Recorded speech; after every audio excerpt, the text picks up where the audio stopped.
Le scan politique vidéo à l'occasion du One Planet Summit, le chef de l'État a interpellé la communauté internationale pour qu'elle accélère ses efforts en matière de lutte contre le réchauffement climatique. Voilà un cri d'alarme susceptible de faire date. Devant un parterre de chefs d'État et de gouvernement du monde entier, réunis sur l'île Seguin près de Paris pour le One Planet Summit, Emmanuel Macron a fait claquer une formule cash: on est en train de perdre la bataille, a-t-il martelé. Pour le président français, le compte n'y est pas.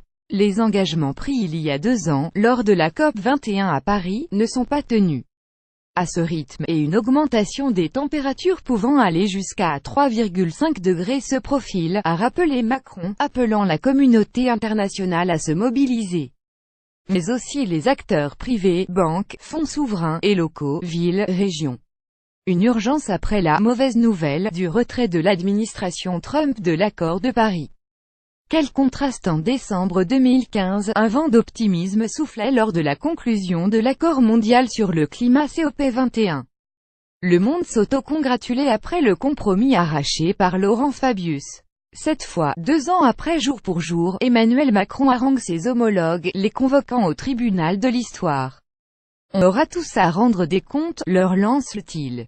Dans son registre catastrophiste, le président français poursuit en glissant que 5, 10, 15 des chefs d'État présents dans l'enceinte de la scène musicale de l'île Seguin, ce complexe artistique bâti sur les ruines des anciennes usines Renault de Billancourt, ne seront plus là dans quelques années, après la disparition de pays menacés par la montée des eaux. Après le coup d'éclat du « Make our planet great again », Emmanuel Macron récidive, se plaçant aux avant-postes du combat climatique. Lui Kwon disait, converti par opportunisme à la cause écologiste, aura donc montré sa volonté de reprendre le flambeau, après le désengagement de Donald Trump. Lui Kwon savait porter sur les discours fleuve, aura choisi de marquer les esprits par une brève introduction au style musclé, prononcée sans texte devant lui, par le biais d'un micro-cravate, comme un conférencier star arpentant la scène.